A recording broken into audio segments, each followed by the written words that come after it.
सुनो बेटा, जय श्री श्याम, जय श्री श्याम बेटा सभी को। आज हम स्टार्ट कर रहे हैं नॉन प्रॉफिट ऑर्गेनाइजेशन या नॉट फॉर प्रॉफिट ऑर्गेनाइजेशन। सुनना बेटा, शॉर्ट में हम इसे एनपीओ बोलते हैं। क्या बोलते हैं? NPO.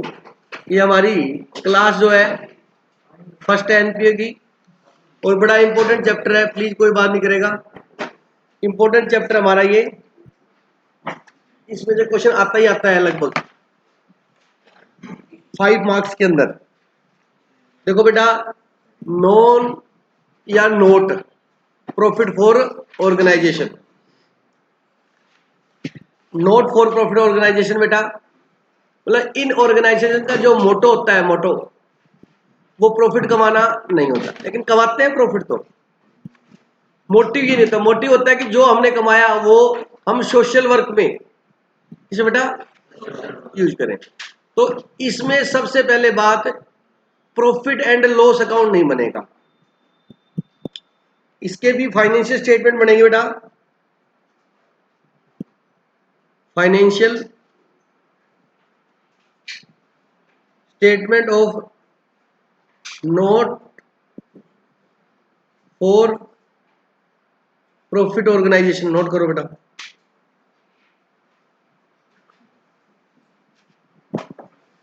Financial statement of not for profit organisation.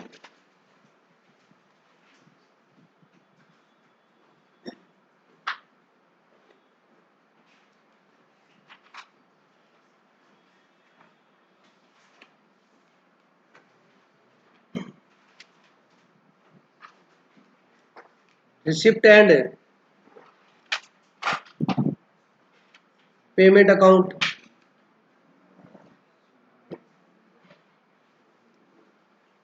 Income and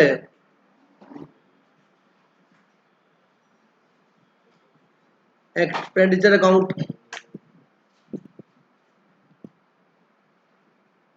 और बेटा बैलेंस शीट।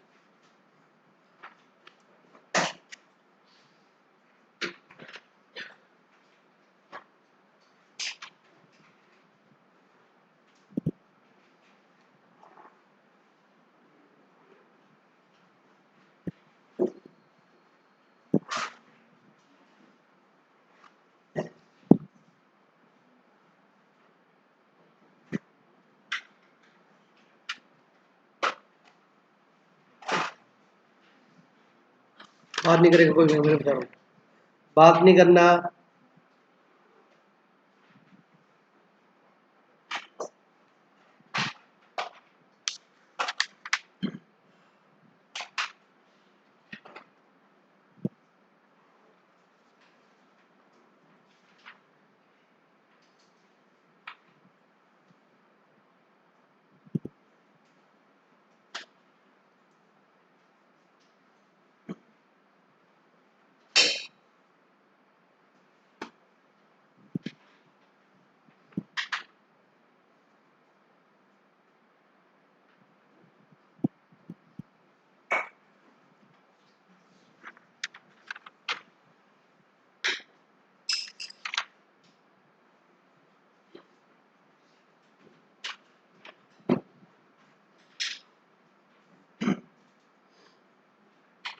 नोट कर लिया?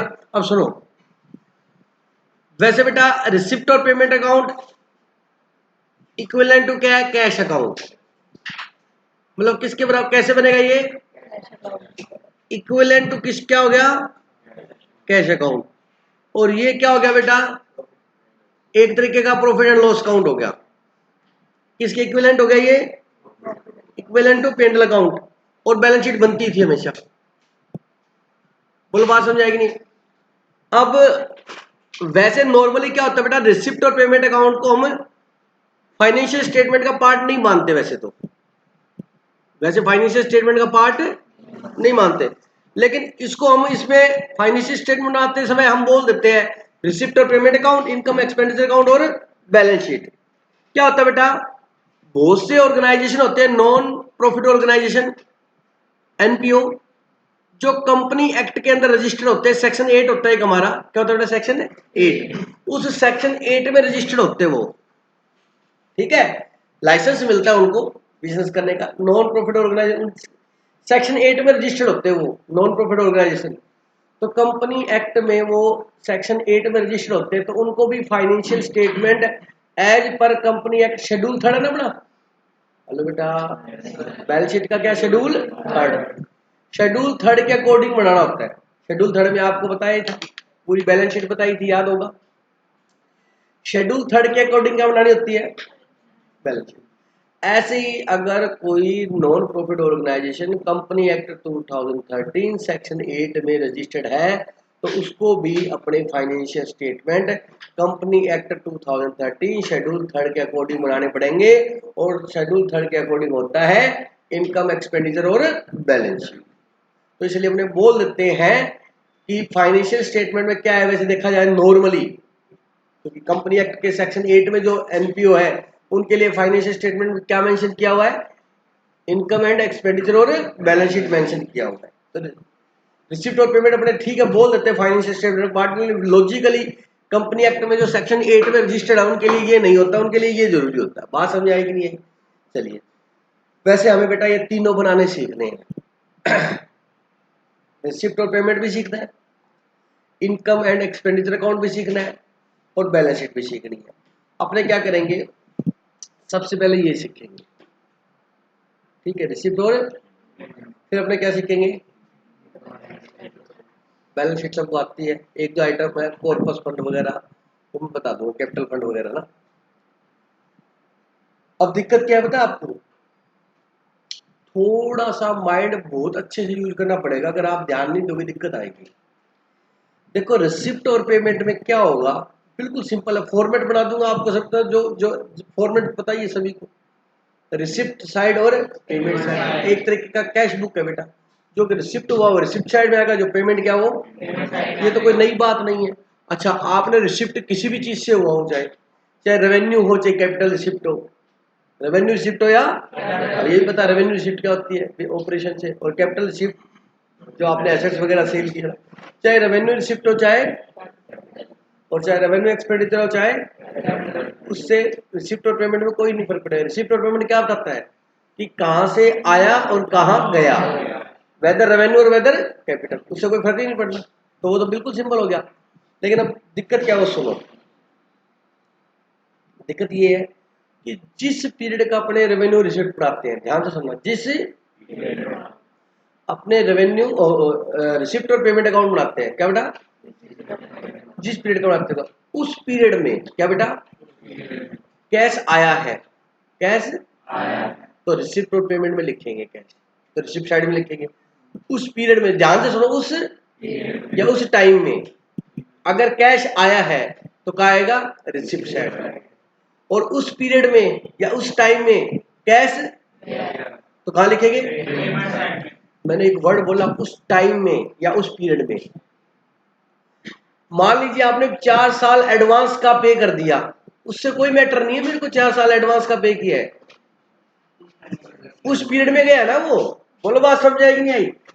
मतलब मान लीजिए सिंपल एग्जांपल, मैं 1 अप्रैल 2021 से 31 मार्च 2022 का बना रहा हूं, ठीक है। अब ये एक टाइम हो गया, एक पीरियड हो गया बेटा, हो गया। यहां से लेके यहां तक जो डेट आती है आपको सबको मालूम है, 365 डेज आएंगे, कितने दिन है। इस पीरियड के अंदर कोई भी पेमेंट आपको हुई है तो आप रिसीट पेमेंट लिखोगे। अब ये बोल दे कि नेक्स्ट ईयर की पेमेंट हमने 1 नवंबर को की, तो नेक्स्ट ईयर की डजेंट मैटर, मैटर क्या है कि वो इस पीरियड में पेमेंट हुई है, तो इस पीरियड में कैश क्या हो गया हमारा, कम हो गया। वो अगले साल की है, नेक्स्ट ईयर की है, या उससे नेक्स्ट ईयर की है, या वो पिछले साल की थी, या उससे पिछले साल की थी, ध्यान से सुन लो, उसके कोई फर्क है। हमें क्या देखना है, इस पीरियड में। क्वेश्चन बोले 21-22 का 10,000 रुपये हमने रेंट लास्ट ईयर पे कर दिया था, बोलो आएगा, नहीं है तो इस साल का करंट पीरियड का है, करंट पीरियड का है, लेकिन पे कब किया, तो लास्ट ईयर के रिसिप्ट पेमेंट में आया है, इसमें नहीं आएगा। तो इस पीरियड का तो है, तो इस आना चाहिए। ये खर्चा इस पीरियड का है, इनकम एक्सपेंडिचर में आएगा इस पीरियड का खर्चा।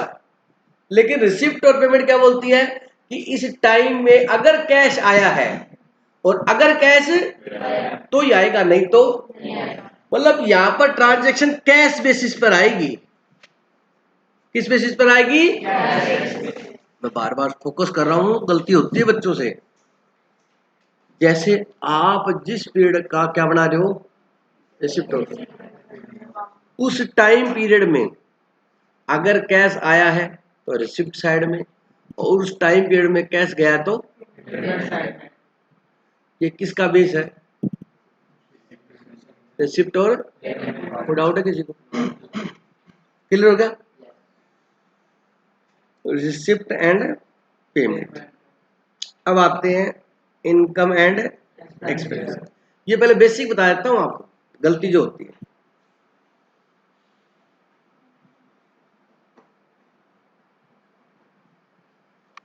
आप 1 अप्रैल 2021 से 31 मार्च 2022, ठीक है, आप बना रहे हो इनकम एंड एक्सपेंडिचर। अब थोड़ी सी सोच चेंज करनी है। अब इस पीरियड में नहीं, इस पीरियड का, ये मेरा तरीका है बनाने का, बच्चे से गलती ना हो। अगर कोई एक्सपेंस इस पीरियड का है तो आएगा, अगर कोई इनकम इस पीरियड की है तो आएगी। इनकम मतलब क्या है? फीमेल है। एक्सपेंस क्या है? मेल है। वर्णन से आ रहा है ना, कोई बात नहीं। अगर कोई इनकम और एक्सपेंडिचर इस टाइम पीरियड का है, वेदर पेड और not paid, whether income received और not received, doesn't matter, matter is that किस पीरियड का होना चाहिए। दोनों में समझ में आ गई? समझ में? अब मान लीजिए कोई इनकम थी इस टाइम पीरियड की 21-22 की, वो आपको पिछले साल मिल गई थी, बोलो आएगी? हाँ आएगी। कोई इनकम इस पीरियड की थी, वो इसी पीरियड में मिली, आएगी। कोई इनकम इस पीरियड की थी, वो अगले साल मिलेगी, आएगी आएगी आएगी आएगी। बोलो बात समझ आई? Yes sir. तो यहां पर क्या आ गया है? इसके अंदर तरीका बढ़ाने का। अगर इस पीरियड में इसमें बेस क्या मानते हैं? Actual cash. इसमें बेस क्या मानते हैं? एक्चुअल इनकम और एक्सपेंडिचर। कैश इंज डजेंट मैटर, अक्रूवल बेसिस पर भी आएगी और कैश बेसिस पर भी आएगी। और यहां पर किस बेसिस पर आएगी? कैश बेसिस पर। अक्रूवल समझते हो? अक्रूवल का मतलब जो खर्चा हो गया हो, अभी पे नहीं किया हो, या इनकम हो गई हो जो पे नहीं की हो। और कैश बेसिस होता है कि खर्चा हो गया, ठीक है, एंट्री नहीं करेंगे, कैश में होगा तब करेंगे। ये सिस्टम हमारे अकाउंट्स के। इसमें इस पीरियड में रिसीव या पे होना चाहिए, इसमें इस पीरियड का होना चाहिए। बोलो फर्क आया कि नहीं आया? Yes sir. अब क्वेश्चन पता कैसे करेगा? आप 100% इजी लग रहा है ना? इजी लग रहा है ना? 100% गलत करोगे। 100%, 101%। क्वेश्चन क्या करेगा? रिसिप्ट और पेमेंट दे देगा और कहेगा इनकम एक्सपेंडिचर बनाओ।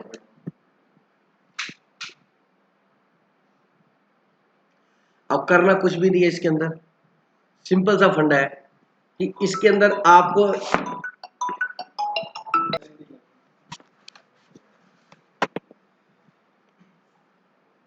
समझ आ गई मेरी बात?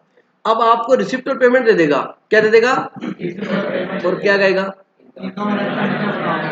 तो ये कोई मेथड नहीं होता, इसमें आपको माइंड यूज होना है।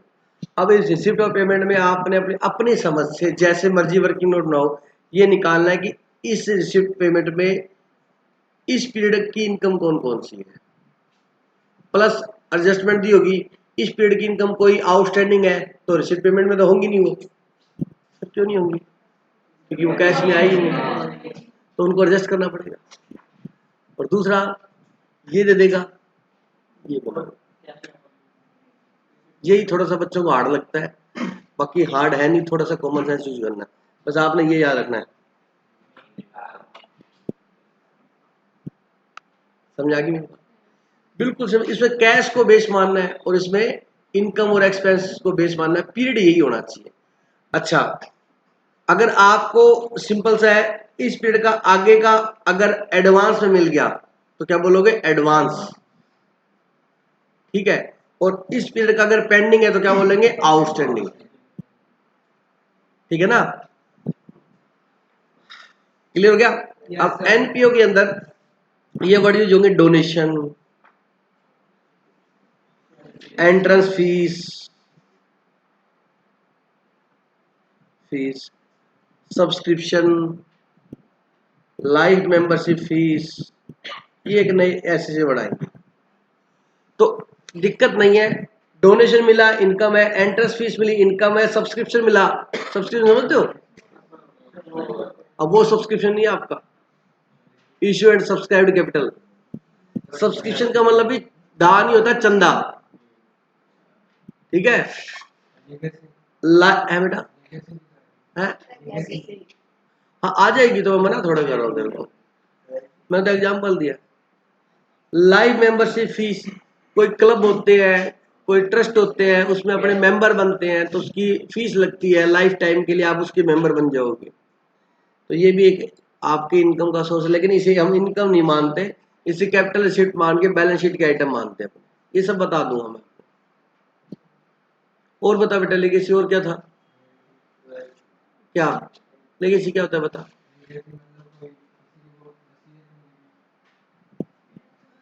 सर लीगल डॉक्यूमेंट विल बना दिया कि ये इनकम मेरी ट्रस्ट को जाएगी, किसको जाएगी, ट्रस्ट को जाएगी। बहुत से होते हैं, तो वो इनकम देखते नहीं, बड़े बड़े मंदिर वगैरह होते हैं, उनके बाहर शॉप्स होती हैं, तो वो होता है कोई पुराना सेठ है, लेकिन वो ट्रस्ट लिख गया, कई कहते हैं हमारे दादाजी गलती कर गए, ये इनकम हमारी होती है ना बेटा।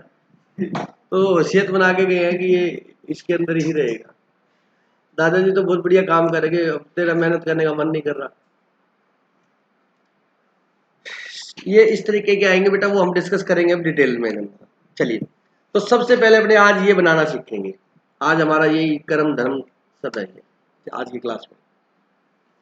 तो आता सभी को है, कैश अकाउंट है, लेकिन गलती हो सकती है, इसलिए देखिए बेटा।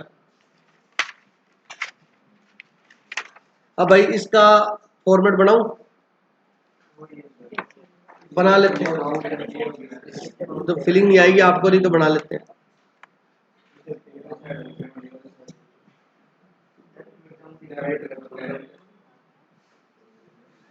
ज्यादा होशियार मत बनाओ, प्लीज लिख लो।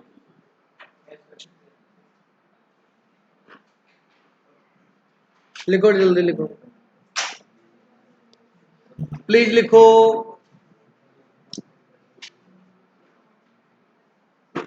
अभी जब देखना, क्रिकेट टूर्नामेंट भी होंगे, पवेलियन भी आएगा, टूर्नामेंट के प्राइज भी आएंगे, है ना बेटा। जिनका पड़ा हुआ है वो यस कह रहे, दूसरा कहता हाँ देख लेंगे आएंगे तो। हाँ तेरी फोटो भी लगेगी वहां कुंभकर्ण की जगह, तो किसकी लगेगी।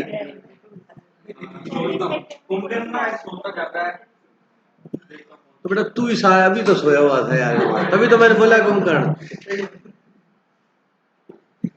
लड़कियों का तो नाम लेना मत, सोती तो ये भी बहुत है, तो कुंभकर्णी बन जाएंगी बेटा, करनी लगाना पड़ेगा, हैं।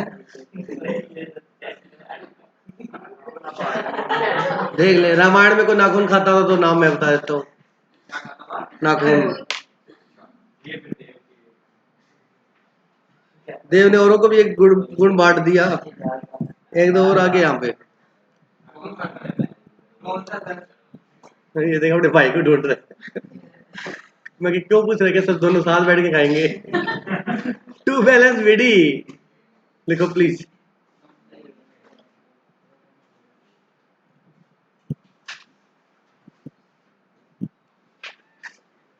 बेटा कई बार क्या होता है, इसी के अंदर वो बना देता है टू बैलेंस बीडी, मतलब ओपनिंग कैश कितना है आपका, ठीक है, और इसी के अंदर लिख देता है टू कैश विद बैंक। आपका पैसा कहां पड़ा है, मतलब बैंक बैलेंस भी यहीं लिख दिया, इकट्ठा कर लिया ना इसने। बोलो बेटा, cash with bank.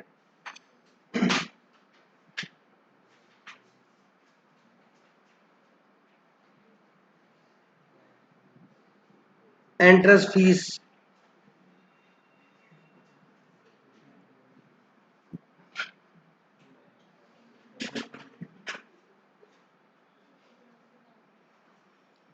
Membership fees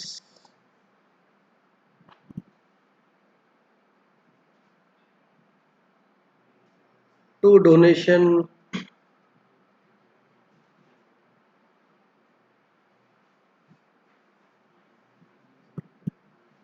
to sale of, जो भी होगा क्वेश्चन में।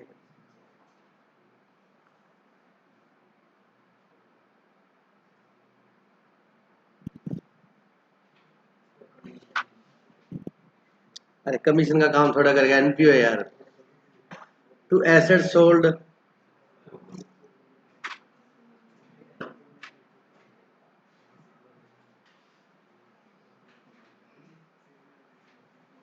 एक ये आएगा,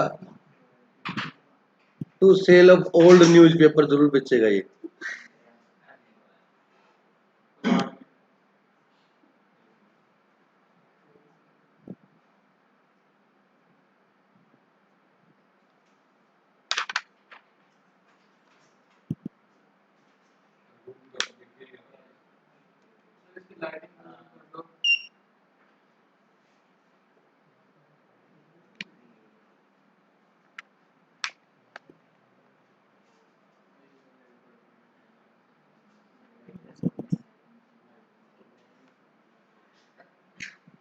अब तो दिख रहा होगा, दिख रहा है कि नहीं दिख रहा? अरे बस ये ऊपर लाइट वाली लाइटें पड़ रही है ना, कौन सी लाइट पड़ रही है? ऊपर वाली लाइट पड़ रही है। तू कहेगा सर दिख नहीं रहा, लाइट से कराओ।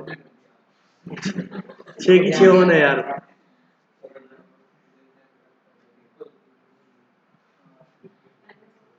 आप स्पेक्स हटा के देखो एक बार।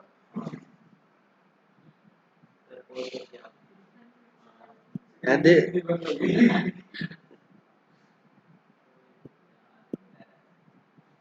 चलो प्लीज बात मत करो।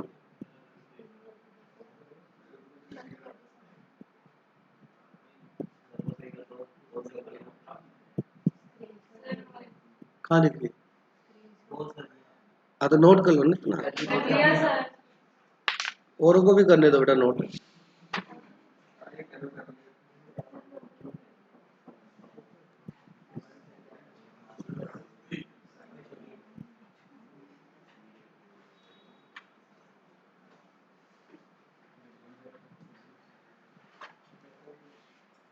कर लिया नोट सभी ने?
क्या निकला?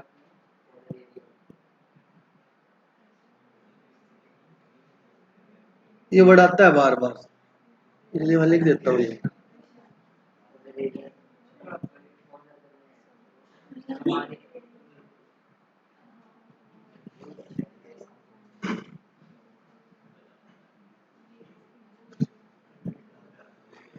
ऑनोरियम to secretary and treasurer, sir वो करना सेम उसका। बहुत कुछ आएगा इसमें, कर लेंगे।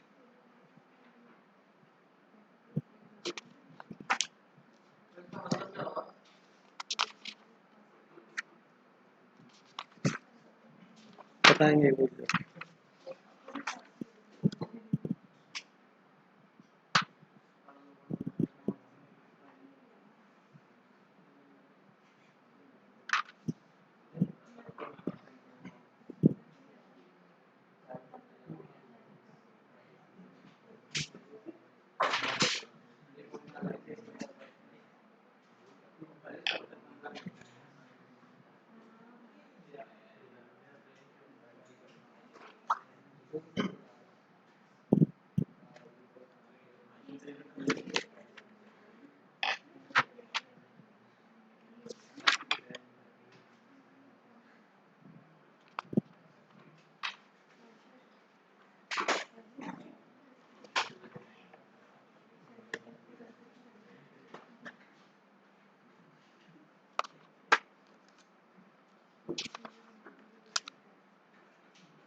प्लीज बात मत करो, रिक्वेस्ट है, जल्दी करो। चलिए बेटा, रिसिप्ट और पेमेंट के बारे में डिस्कशन किया, बिल्कुल सिंपल है। बट ये ध्यान रखना, इस जिस पीरियड का आप रिसिप्ट और पेमेंट अकाउंट बना रहे हो, उस पीरियड में आप अगर कैश आया है तो रिसिप्ट, और उस पीरियड में कैश गया है तो पेमेंट है। इलस्ट्रेशन नंबर फर्स्ट देखो अपनी बुक का है बेटा, कोई बात नहीं, बुक नहीं है तो कोई दिक्कत नहीं है। इलस्ट्रेशन नंबर फर्स्ट देखो, मैं रीड कर रहा हूं।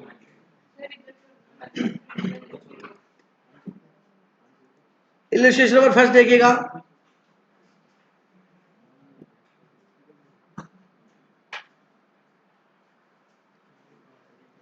The receipt and payment for Swaraj club, the receipt and payment for the Swaraj club for the year and 31 March 2020। Year ended कब? 31 मार्च 2020। मतलब आपको अप्रैल 19 से 31 मार्च 2020 का बनाना है बेटा, ठीक है। एंट्रेंस फीस दे रखी है, membership fees, donation for club pavilion, आपने क्लब में एक पवेलियन बनाया था, उसका डोनेशन आया, ठीक है। फूड स्टफ सेल, मतलब आप वहां पर फूड वगैरह, स्नैक्स वगैरह प्रोवाइड करवाते थे, उसकी सेल हुई है बेटा, ये भी रिसिप्ट है। सैलरी दी, परचेज किया food stuff, construction of club pavilion, general expense, rent, bank charges, cash in hand 1 अप्रैल को कितना था? 200, और 31 मार्च को कितना था? 350, और 1 अप्रैल को कितना था? 400, और 31 मार्च को कितना था? 590। अब ये यहाँ करा के टाइम खराब करने वाली बात है, बिल्कुल सिंपल है, सबको समझ आ गया। चलो सबसे पहले बताओ, एंट्रेंस फीस कहाँ आएगी? रिसिप्ट साइड में, बोलो बेटा कहाँ आएगी? तो क्या लिखेंगे? टू एंट्रेंस फीस, ठीक है। उसके बाद नंबर 2 क्या है? मेंबरशिप फी, ये रिसिप्ट साइड पे, मेंबरशिप फीस मिली आपको? रिसिप्ट साइड पे, मेंबरशिप फीस कितनी मिली? तो रिसिप्ट टाइम में क्या लिखोगे? 2 मेंबरशिप फीस। 3000, डोनेशन मिला आपको क्लब के लिए, 2 डोनेशन फॉर क्लब पवेलियन, कितना? 10,000। कौन सी साइड में आएगा? रिसिप्ट में। फूड स्टफ सेल किया तो 2 रिसिप्ट साइड में। Salary and wages, by salary and wages payment side में। Purchase, by purchase of food stuff 800। Construction of club pavilion, by, club, ठीक है। General expense, by general expense, by rent and taxes, और by bank charge, easy है। फिर उसके बाद by balance CD, by balance CD, closing balance. Closing balance भी दोनों दे रखे हैं। कैश का कितना है? 400, 400 है क्या? नहीं, कैश का है बेटा 350, और बैंक का कितना है? 590। तो बाय बैलेंस शीट लिख के दोनों लिख सकते हो, कैश का और बैंक का। अगर एक का दे रखा हो तो एक का बैलेंस एंड फिगर कैलकुलेट हो जाएगा। अब दोनों का दे रखा है तो दोनों साइड का टोटल क्या होगा? मैच होगा। क्लियर है? बिल्कुल सिंपल था। बताओ बेटा, ऐसा क्वेश्चन एग्जाम में नहीं आएगा, ठीक है। Okay sir.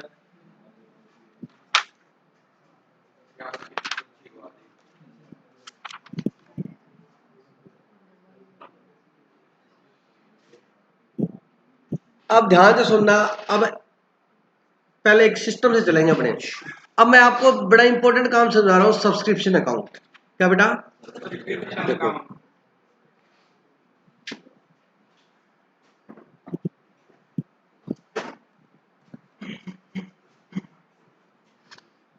दो तरीके बेटा, या तो इसे लेजर फॉर्म में बना सकते हो अकाउंट फॉर्म में, या इसे एडलेस के फॉर्म में बना सकते हो। ठीक है, दोनों में से जो सही लगे वो बना लेना, लेकिन अकाउंट फॉर्म में बनाना ज्यादा बेटर है, क्योंकि कई बार आप प्रिपेयर सब्सक्रिप्शन अकाउंट, क्या बनाओ, सब्सक्रिप्शन अकाउंट बनाओ, तो आप इजीली कर सकते हो।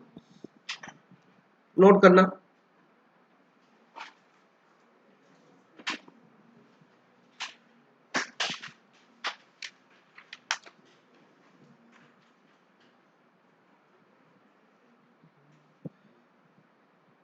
To balance BD,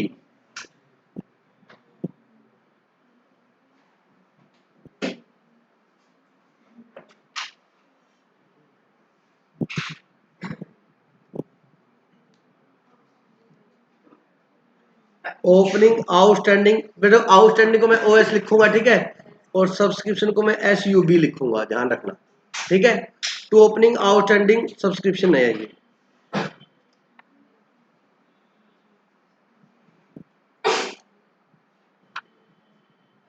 bye balance BD,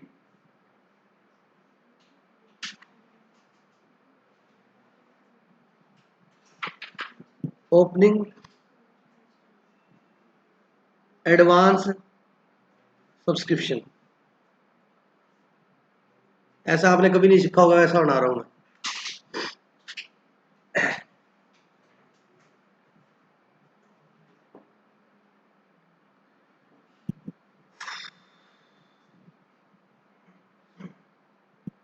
bye cash या बैंक,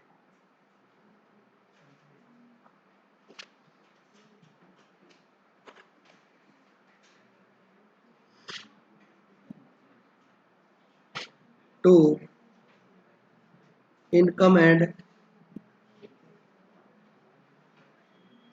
एक्सपेंडिचर अकाउंट,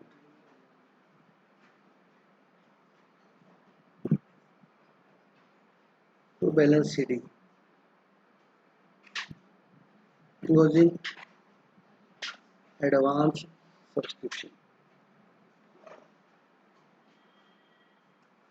और बाय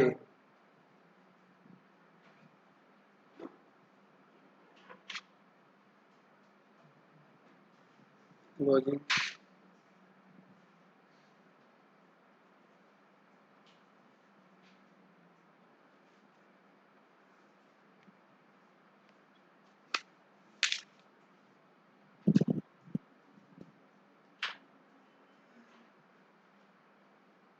ये समझना बहुत इंपॉर्टेंट है।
हो गया बेटा नोट, जल्दी करो जिंदा रहेगा।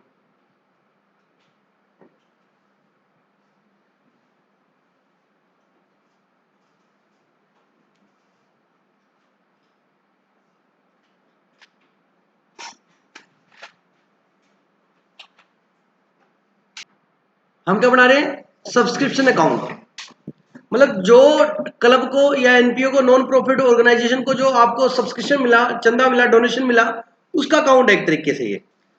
अब सब्सक्रिप्शन जो है उसका देखो, टू बैलेंस बीडी भी लिखा, बाय बैलेंस बीडी भी लिखा, बच्चा कहता दोनों तरफ बैलेंस कैसे लिख दिया, सुनना, ये भी एक चीज नहीं, सीखने की चीज है। मतलब आपका अगर 1 अप्रैल को, अब ये लेता हूं मैं समझाने के लिए, वो 21-22, 1 अप्रैल 21 से लेकर 31 मार्च 2022, अगर 1 अप्रैल को, क्या बेटा, आपने किसी से सब्सक्रिप्शन लेना आपका पेंडिंग पड़ा था लास्ट ईयर का, मतलब किस लास्ट ईयर। अच्छा मेरी बात सुनो, करंट ईयर क्या है? 21-22, क्लियर है बेटा? लास्ट ईयर कौन सा है? 20-21। और नेक्स्ट ईयर क्या है? समझ जाओगे अब? अच्छा, अब अगर आपका करंट ईयर जब स्टार्ट हुआ 1 अप्रैल 2021 को, अगर कोई सब्सक्रिप्शन क्या पड़ा था, आउटस्टैंडिंग पड़ा था लेना लास्ट ईयर का हो या उससे कई बार ये भी कंफ्यूज करता है, 3 साल पहले का दे देता है आउटस्टैंडिंग, बच्चा कहता है ये क्या करूं मैं, तो ये तो अरे वो 3 साल से आउटस्टैंडिंग चल रहा है, तो इस साल भी अब स्टार्टिंग में भी क्या रहेगा, आउटस्टैंडिंग रहेगा। तो very very simple, current year से पीछे का जो है जितना भी हो जाए इन्फिनिटी, समझ आ गया? करंट ईयर में स्टार्टिंग में बिगिनिंग ऑफ द ईयर, क्या बेटा? बिगिनिंग ऑफ द ईयर अगर कोई पेंडिंग पड़ा है चाहे लास्ट ईयर का हो चाहे उससे वो हमारे को लेना है तो टू बैलेंस बीडी, क्योंकि हमने पैसा लेना है ना, तो हमारी वो क्या है, एसेट्स है। एसेट्स क्या होती है, क्या होती है? तो उसका बैलेंस भी क्या होगा, डेबिट होगा। बोलो बात समझ आएगी नहीं? अच्छा, by balance BD current year का, क्या बेटा? अब अपने बढ़ा रहे 1 अप्रैल का ओपनिंग बैलेंस है, अगर 1 अप्रैल को हमारे को कोई एडवांस मिला हुआ है, क्या मिला हुआ है? समझिए, एडवांस समझिए, 1 अप्रैल को कोई एडवांस था, 1 अप्रैल को एडवांस था, तो वो हमारे को एडवांस मिला तो हमारी क्या है, लायबिलिटी। लायबिलिटी क्या होती है? तो उसका बाय बैलेंस बीडी आएगा 1 अप्रैल का, मतलब 1 अप्रैल का आउटस्टैंडिंग एसेट्स है और 1 अप्रैल का एडवांस लायबिलिटी। बोलो बात समझ आएगी? लिख लिया, दो हो गया। अब एक बात समझना, सबसे पहले ये तो ओपनिंग बैलेंस था, ये ओपनिंग बैलेंस था, ये एसेट्स का ओपनिंग हो गया एक तरीके से, और ये मतलब ये आपको लेना है और ये आपको एडवांस मिला हुआ है, ठीक है? अब वैसे ही समझ लो, जैसे 1 अप्रैल को आउटस्टैंडिंग था तो आपकी क्या बन गई, एसेट्स। अगर 31 मार्च को भी आउटस्टैंडिंग है तो वो भी आपकी क्या है, एसेट्स। अब बच्चा कहता है एसेट डीआर होती है, सर डीआर में क्यों लिखा? क्लोजिंग बैलेंस जिस साइड का होता है उससे रिवर्स साइड में आता है, तो अगले साल टेंशन मत लेना, ये सीडी इधर क्या बन जाएगा, बीडी, और ये सीडी इधर क्या बन जाएगा, बीडी, तो अपने साइड आ जाएंगे कि नहीं आ जाएंगे? तो ये बात हमेशा ध्यान रखना, ये मतलब 1 अप्रैल का आउटस्टैंडिंग और ये 31 मार्च का आउटस्टैंडिंग। बोलो क्लियर हो गया नहीं? ये आइटम क्लियर होगी, ये क्लियर होगी, ये क्लियर होगी, और 1 अप्रैल का एडवांस और ऐसे ही 31 मार्च का क्या है, एडवांस है, तो वो यहां आ जाएगा। ये 4 आइटम समझ में आएगी नहीं? बल्कि बताओ,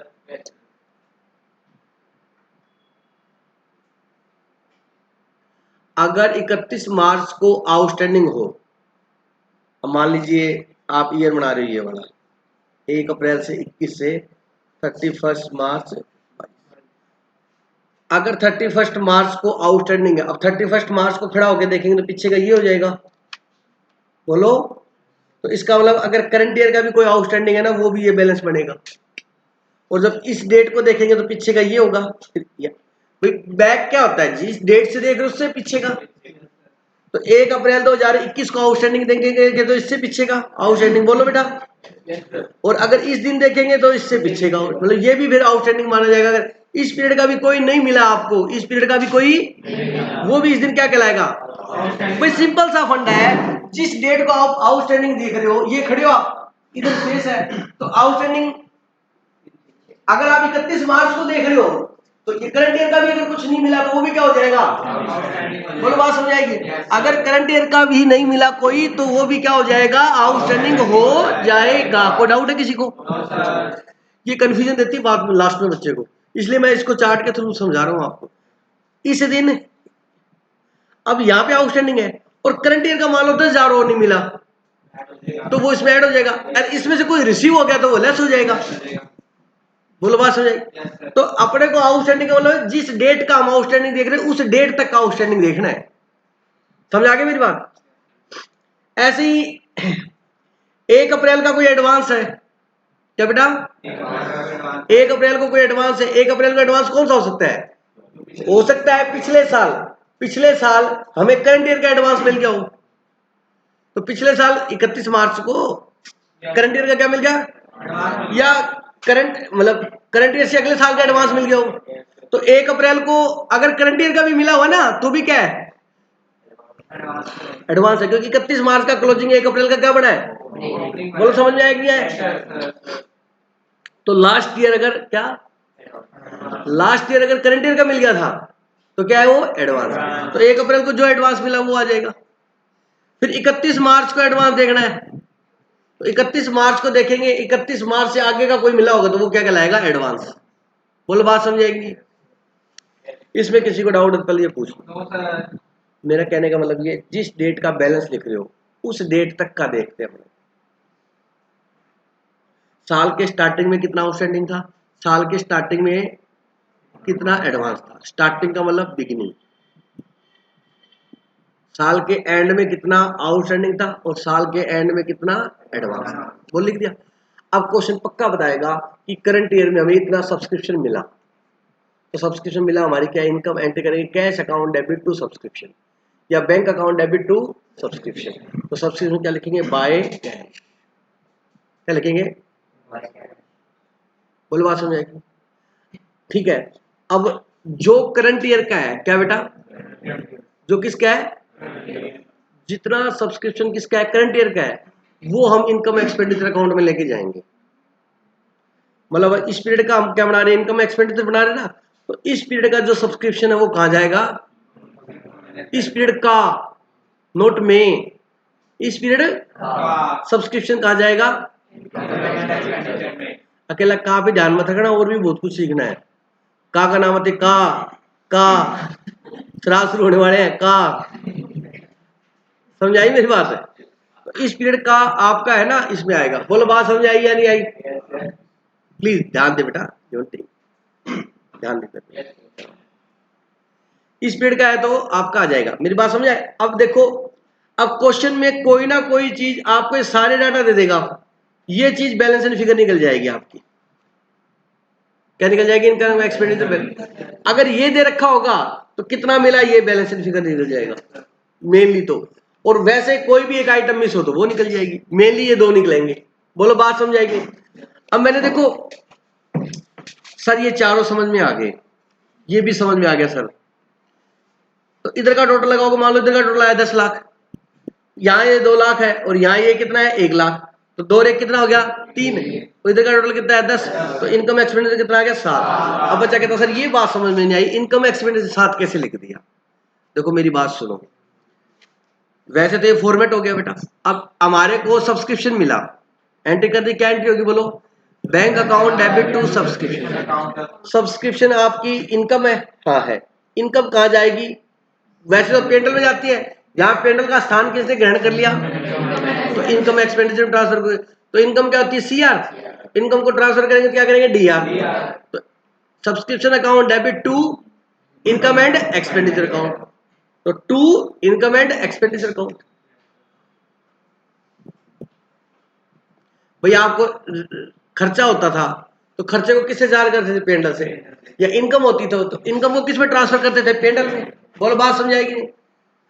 अब जैसे रेंट रिसीव हुआ आपको, तो आप एंट्री क्या करते हैं, bank account debit to rent received, फिर रेंट रिसीव्ड को कहां ट्रांसफर करते हो, पेंडल अकाउंट में। क्या एंट्री करते हो, rent received account debit to P and L, तो पेंडल में क्या लिखते हो, बाय, और रेंट रिसीव्ड में क्या लिखोगे, टू पेंडल। वैसे इसका सब्सक्रिप्शन आपकी इनकम है, इनकम को किस में ट्रांसफर करो, इनकम एक्सपेंडिचर अकाउंट। तो क्या एंट्री होगी, जो रिसीव करने की एंट्री बैंक टू सब्सक्रिप्शन, और ट्रांसफर करने की subscription account debit to income and expenditure. तो सब्सक्रिप्शन में क्या लिखा, टू इनकम एंड एक्सपेंडिचर, और इनकम एक्सपेंडिचर में क्या लिखेंगे, बाय सब्सक्रिप्शन। इनकम एक्सपेंडिचर में ये वाली अमाउंट आएगी, कौन सी अमाउंट आएगी, ये वाली। बोलो बात समझ आएगी, ये लेजर समझ आ गया। अब देखो सिंपल, मैं ये ले रहा हूं, ये वाला ईयर, मान लो इस दिन हमारा आउटस्टैंडिंग है 10,000, कितना आउटस्टैंडिंग बेटा 10,000, और एडवांस हमारा है 15,000, कितना बेटा 15,000। कोई डाउट है किसी को। 31 मार्च को हमारा आउटस्टैंडिंग है मान लीजिए 20,000, कितना है, और एडवांस हमारा है 30,000, एडवांस कितना है, और हमें इस पीरियड में जो रिसीव हुआ कैश में रिसीव हुआ मान लीजिए 4,10,000, कितना रिसीव हुआ 4,10,000। अब मेरी बात ध्यानपूर्वक सुनना, ओपनिंग आउटस्टैंडिंग कितना है 10,000 और एडवांस कितना है 15,000 ओपनिंग ना, तो यहाँ क्या आ जाएगा 10,000 यहाँ क्या आ जाएगा 15,000 लिख दिया। यस सर क्लोजिंग आउटस्टैंडिंग कितना है 20,000 और ये कितना है 30,000 तो यहाँ क्या आ जाएगा 20,000 20 30 सॉरी 30 यहाँ क्या आ जाएगा और यहाँ क्या आ जाएगा बोलो बात समझ आएगी नहीं यस सर कितना कैश मिला आपको 4,10,000 यहाँ क्या आ जाएगा 4,10,000 बोलो समझ आएगी तो यहाँ 15 आया यहाँ 4 10 आया यहाँ 20 आया टोटल कितना आ गया बोलो 4,45,000 आ गया। यस सर यहाँ कितना था ओपनिंग 10,000 यहाँ कितना था 30 और 10 कितना हो गया 40 हो गया ना 40 इसमें लेस कर तो कितना आ गया 4 लाख इनकम एक्सपेंस इजी है वैसे। अगर फॉर्मेट बेस में करें तो इनकम इजी। अब सुनो ये लिखा हुआ है अब सुनो ऐड सुनो अब करते हैं subscription received during the year कितना रिसीव हुआ 410 बोलो बात समझ आएगी नहीं कितना रिसीव हुआ 4,10,000। अब देखो इसको अब ये 410 हमें रिसीव हुआ इधर देखना सारे 1 अप्रैल को आउटस्टैंडिंग कितना था इसका मतलब हम ये मानेंगे कि ये 10,000 तो पिछले साल का आउटस्टैंडिंग मिला हमारे को बोलो तो ये पिछले साल का आउटस्टैंडिंग था इसका मतलब ये इसमें इंक्लूड हो भी सकता है और लेकिन अपने हमेशा क्या मानते हैं इसमें सर हो सकता है 10,000 ना ही मिला हो तो चिंता मत करना फिर दोबारा आउटस्टैंडिंग आ जाएगा फिर वापस 31 मार्च को लोकेश क्या आ जाएगा बात समझ रहे हो नहीं समझ रहे हो तो चलो अपने क्या मानते हैं 1 अप्रैल को 10,000 क्या था आउटस्टैंडिंग था तो ये 10,000 आउटस्टैंडिंग अपने क्या मानते हैं ये रिसीव हो गया होगा चलो ये रिसीव हो गया लेकिन ये इस साल का है क्या 1 अप्रैल का आउटस्टैंडिंग था ये इस साल का है क्या ये कितना था पिछले साल का इस साल क्या हो गया रिसीव हो गया तो इस साल के इनकम एक्सपेंडिचर में नहीं तो ये पिछले साल का तो इसको क्या कर दो लेस ओपनिंग आउटस्टैंडिंग कितना लेस करोगे 10,000 बोलो बात समझ आएगी नहीं यस सर अच्छा सुनना ध्यान से पहले आउटस्टैंडिंग सुना तो अच्छा इस साल का क्लोजिंग आउटस्टैंडिंग कितना है मैं ये कहता हूँ 31 मार्च को कि हमारा 20,000 आउटस्टैंडिंग है तो अपने ये मानते हैं इस साल का आउटस्टैंडिंग कितना है 20,000 अब हो सकता है इस 20,000 में से ये 10,000 आउटस्टैंडिंग एज इट इज पड़ा हो और 10,000 नया हुआ हो तो इसका मतलब 10,000 लेस होना था बोलो तो कोई बात नहीं सॉरी आउटस्टैंडिंग कितना था 20,000 31 मार्च को मैं ये स्टेटमेंट दे रहा हूँ कि 20,000 मेरा सब्सक्रिप्शन क्या है आउटस्टैंडिंग है चलो आउटस्टैंडिंग है कोई बात नहीं तो है तो इसी साल का अपने क्या मान के चल रहे हैं इस साल का आउटस्टैंडिंग है बोलो इस साल का कितना आउटस्टैंडिंग है तो वो इस साल की इनकम है तो वापस क्या कर देंगे ऐड भाई इस साल की इनकम है तो ले लो जोड़ दो और इस साल की नहीं है तो बाहर निकाल दो अपने को इस पीरियड का लेना है ना इस पीरियड का है तो उसको शामिल कर लो और अगर उससे आगे का है या उससे पीछे का है ये सिंबल किसका होता है माइनस माइनस ऐसे लगाते हो आगे का है चल बा पिछले साल बोलो बात समझ आएगी नहीं तो लेकिन ये तो इस साल का आउटस्टैंडिंग है मतलब करंट ईयर का क्या है आउटस्टैंडिंग तो इस साल की इनकम है तो क्या कर देंगे ऐड तो क्लोजिंग आउटस्टैंडिंग क्या हो जाएगा ऐड कितना बेटा 20 बोलो बात समझ आएगी नहीं अच्छा अब आते हैं एडवांस पे स्टार्टिंग में एडवांस कितना था मतलब ये एडवांस में हमें मिला हुआ मतलब करंट ईयर का हमें लास्ट ईयर ही मिल गया था करंट ईयर का हमें तो ये क्या है एडवांस मिला था है किसका इस साल का एडवांस में मिला हुआ था तो क्या कर दोगे ऐड इस साल का ऐड कर दो ओपनिंग एडवांस कितना बेटा 15,000 और end of the year advance कितना है 30,000 मतलब हमें इस साल अगले साल का एडवांस कितना मिला हुआ है अगले साल का क्या कर देंगे लेस क्लोजिंग एडवांस कितना बेटा ये लेस हुआ था कितना बेटा 30,000 लेस कर अब 4,10,000 4,30,000 ऐड करना ना और 4,45,000 4,45,000 में से ये 10 और 30 40 लेस कर दो कितना आएगा 4,00,000 हो जाएगा 20 समझ में आया कि नहीं आया? 4-5 यहाँ आया था और 4-5 यहाँ आया था, यस सर। वही सेम फॉर्मेट है। सुनना जरा क्या हुआ था, ये 15,000 और ये 4,10,000 और ये 20,000, ये तीनों एक ही साइड में थे। 15,000, 4, 10 और 20 एक ही साइड थे, ये जुड़ गए बेटा। 4, 10, 15 और 20 ये तीनों जुड़ गए, और जो इस वाली साइड में थे ये दोनों क्या हो गए, माइनस। अब बच्चा फॉर्मूला याद करता है, ओपनिंग आउटस्टैंडिंग लेस होगा, और क्लोजिंग आउटस्टैंडिंग क्या होगा, क्लोजिंग एडवांस क्या होगा, लेस, और ये ऐड। अब रटने का कोई फायदा नहीं है मेरे हिसाब से। अगर आपने याद करना तो आपकी एक अलग इच्छा है, मैंने ये भी बता दिया, एडलेस वाला भी बता दिया। एडलेस में अगर आप करना चाहो तो ऐसे करो, इस साल का है तो लेंगे, इस साल का नहीं है तो नहीं। इस साल का ओपनिंग आउटस्टैंडिंग था, मतलब वो ओपनिंग आउटस्टैंडिंग का मतलब क्या हुआ, पिछले साल का है। साल के स्टार्टिंग में आउटस्टैंडिंग मतलब पिछले साल का है। बोलो बेटा, पिछले साल का लेंगे, नहीं लेंगे, लेस कर दिया। साल के स्टार्टिंग में एडवांस है, मतलब पिछले साल इस साल का क्या मिल गया था, एडवांस, इस साल का है, लेंगे, ऐड करो, हो गया। अब आ जाओ क्लोजिंग पे। क्लोजिंग में कहता है आउटस्टैंडिंग, 31 मार्च को कहता है आउटस्टैंडिंग, मतलब करंट ईयर कितना आउटस्टैंडिंग है, इस साल का, हाँ, लेंगे, ऐड करो। और 31 मार्च को बोलता है एडवांस, मतलब वो अगले साल का मिला है, नहीं लेंगे, लेस करो। लॉजिक क्लियर हो नहीं हो? लेकिन सबसे बेस्ट मैं ये मानता हूं, सबसे बेस्ट अपने ये मानता। अब क्वेश्चन में हो सकता है कि आपको आउटस्टैंडिंग आउटस्टैंडिंग दे, एडवांस दे ही ना, तो ये बीडी ये दोनों नहीं आएंगे। बोलो बात समझ आएगी नहीं? कोई डाउट है क्या किसी को? इलस्ट्रेशन नंबर 2 देखिएगा।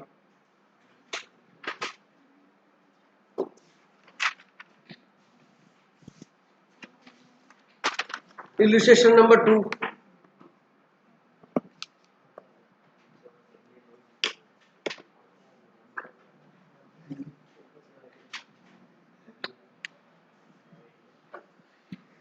ड्यूरिंग 2020, अब इसने सिर्फ 20 लिखा है, इसका मतलब इसका accounting year January to December होगा पक्का। क्या होगा बेटा accounting year? January to December. During 2020 subscription received in cash, current year में कैश कितना मिला? 42,000। देखो एक चीज करता हूं मैं आपको, सब्सक्रिप्शन अकाउंट बोलो बेटा,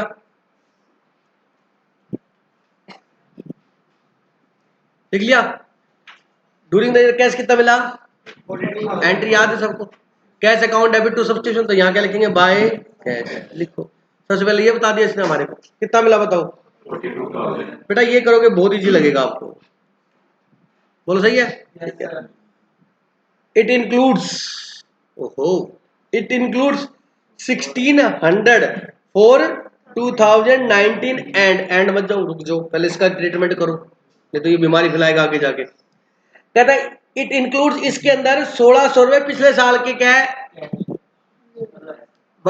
इंक्लूड है, मतलब पिछले साल के 1,600 रुपए इसमें इंक्लूड है, इसमें मतलब पिछले साल नहीं मिले होंगे, तो पिछले साल का आउटस्टैंडिंग था, तो 1 अप्रैल को ये क्या था, आउटस्टैंडिंग था, ये वाला बैलेंस बता रखा। बोलो बात समझे? अगर किसी को ये इंटरप्रेट नहीं करना तो दिक्कत आएगी। तो जी जैसे आपने लिखे था ना, ये इससे ऐसे ऐसे कहना इसके अंदर 1,600 रुपए पिछले साल के क्या है, इंक्लूड है, इसका मतलब 1,600 रुपए पिछले साल क्या थे, आउटस्टैंडिंग थे। तो 31 मार्च को 31 दिसंबर को पिछले साल आउटस्टैंडिंग थे, तो 31 मार्च का पिछले साल का क्लोजिंग करंट ईयर का क्या बनेगा, ओपनिंग। ये तो दिमाग है ही। तो बोलो क्या लिखोगे, टू बैलेंस बीडी कितना, और ये भी लिख सकते हो बिगिनिंग में, समझ गए, जो भी ओपनिंग या बिगिनिंग जो भी, क्लियर हो गया? अच्छा, एंड हमारा करंट ईयर क्या है, 20, ध्यान रखना। कहता एंड 600 फॉर 2021, कहता ये जो 42,000 मिले ना, इसमें से अगले साल के कितने मिले हैं, एडवांस में मिले हैं। तो बोलो 31 दिसंबर 2020 को ये क्या कहलाएगा, एडवांस कहलाएगा। मतलब हमारे को एडवांस का बैलेंस दिया है और ओपनिंग नहीं दिया, क्लोजिंग दी है। एडवांस का ओपनिंग यहाँ पे है और क्लोजिंग, बोलो इजी है या नहीं है? टू बैलेंस मतलब एडवांस और आउटस्टैंडिंग एक में एडजस्ट कर दिए, अलग अलग नहीं बनाए। आपके मॉड्यूल वाले ने भी अलग बनाया है, मैं अपने तरीके से कराऊंगा। टू बैलेंस सीडी कितना बेटा बताओ? अगले साल के आपको इस साल एडवांस मिल गए ना, तो 31 दिसंबर को आप एडवांस दिखाओगे, तो ये एडवांस का क्लोजिंग बैलेंस है। एडवांस का क्या है? Closing balance. तो हमारी क्या है? लायबिलिटी। लायबिलिटी क्या होती है? चार्टर्ड अकाउंटेंट भी बनेगा तू, चार्टर्ड फाइनेंस एनालिस्ट भी बनेगा, सीएफए और एसीसीए भी करेगा, और सीपीए भी करेगा, सर्टिफाइड पब्लिक अकाउंटेंट यूएसए से भी करेगा तू। लायबिलिटी क्या होती है? सीआर। और क्लोजिंग बैलेंस हमेशा क्या बुक होता है? रिवर्स साइड में। इधर इस स्टेज पे आके यार तुम ऐसे हो जाते हो। आपको इस साल अगले साल का क्या मिल गया? एडवांस। अगर ओपनिंग एडवांस होता तो यहां था, ये क्या है? क्लोजिंग एडवांस है। बोलो समझ आया कि नहीं आया? आगे समझो। उसके बाद देखो क्या लिखा हुआ है, also ₹3000 has still to be received for 2012। अब स्टिल लिखा, अभी भी इस साल के क्या है? पेंडिंग है, मतलब इस साल का क्या है? क्लोजिंग। बेटा ऐसे कर लेना, बहुत इजी रहेगा आपको, बहुत इजी लगेगा। कितना बेटा बताओ? है ये चैप्टर बीकॉम फर्स्ट ईयर में जोड़ा था यहाँ पर, ये तो फर्स्ट ईयर में आपका एक चैप्टर हो जाता है। बाय बैलेंस सीडी कितना बेटा? 3 था। आगे बात समझे? चलिए हो गया, सबको लिख लिया? करो टोटल। ये क्या था? 42 और 3। अब इसका मतलब ध्यान से सुना, यहाँ क्या था? बाय बैलेंस बीडी नहीं गिवन है ना, तो इसका मतलब 0 था। समझ आ गया? हमें ओपनिंग एडवांस नहीं मिला हुआ था। अब यहाँ क्या था? To income and expenditure. अब बच्चा पता क्या बोलता? दिनेश सर ये भी नहीं, ये दो चीजें बैलेंस में। अरे भाई साहब ये 0 है, इसका टोटल कितना है बताओ? सर मैं तो इधर लिख दूं बाई चांस, तो भाई टोटल इधर का ज्यादा इधर ही आएगा, क्यों टेंशन ले रहा है तू? समझ आया कि नहीं आया? 1600 और 600 कितने हो गए? 22। 22 लेस कर दो। अच्छा लगा या बहुत अच्छा लगा? बोल कोई डाउट है? सबसे बेस्ट बुक वाले ने देख लो कैसे किया, वहां से नीचे एक और बना के उसमें लगा के, पता नहीं क्या। अपने ने ऐसे ही करना है। क्लियर है क्या? अब ऐसे ही बेटा कई बार क्या होता है, सैलरी के अकाउंट दे देगा, ओपनिंग सैलरी थी, क्लोजिंग थी, एडवांस था। टेंशन मत लेना, ये सदाबहार का फूल है, इसमें कोई मर्जी आइटम फिट कर देना, निकाल के दे देगा यहाँ।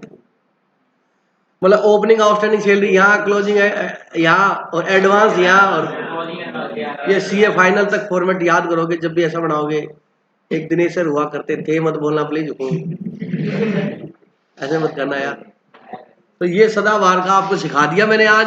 मतलब ये फॉर्मेट पता है कब यूज करना है तुषार? जब भी हमें एक आइटम के क्या दे रखे हो, एडवांस और आउटस्टैंडिंग दोनों दे रखे, तो कंफ्यूजन आती है, तो इसमें सेट कर देना, वो आंसर निकाल के दे देगा। अब सैलरी पे किया आपने, तो क्या करोगे? सैलरी की entry, salary account debit to cash, यहां जाएगा। अच्छा सैलरी हमारा क्या खर्चा, किससे चार्ज करोगे? पेंडल से। पेंडल की जगह किस ले लें? इनकम है। सैलरी को पेंडल से चार्ज करते हो, क्या एंट्री करते हो? P and L to salary. यहाँ क्या? इनकम एक्सपेंडिचर टू सैलरी, तो सैलरी में इधर क्या आ जाएगा? बाय इनकम एक्सपेंडिचर आ जाएगा। अगले क्वेश्चन में किया हुआ ऐसे। देखो बेटा इल्यूस्ट्रेशन नंबर 3 आप होमवर्क में करोगे, ठीक है? अरे बोलो। अब वही बात है, एडवांस सैलरी दे रखे थे, उसको एडवांस नहीं बोलते, क्या बोलते थे? प्रीपेड बोलते थे। तो उस क्वेश्चन वाले ने क्या किया? आउटस्टैंडिंग सैलरी का अकाउंट क्या बनाया? अलग। प्रीपेड का क्या बनाया? अलग।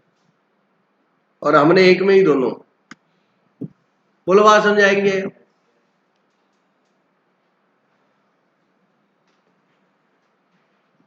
एक में बना देना, बढ़िया। ठीक है, क्वेश्चन नंबर इल्यूस्ट्रेशन नंबर 3 आप होमवर्क में करेंगे, बाकी कल करेंगे इसको। जय श्री राम।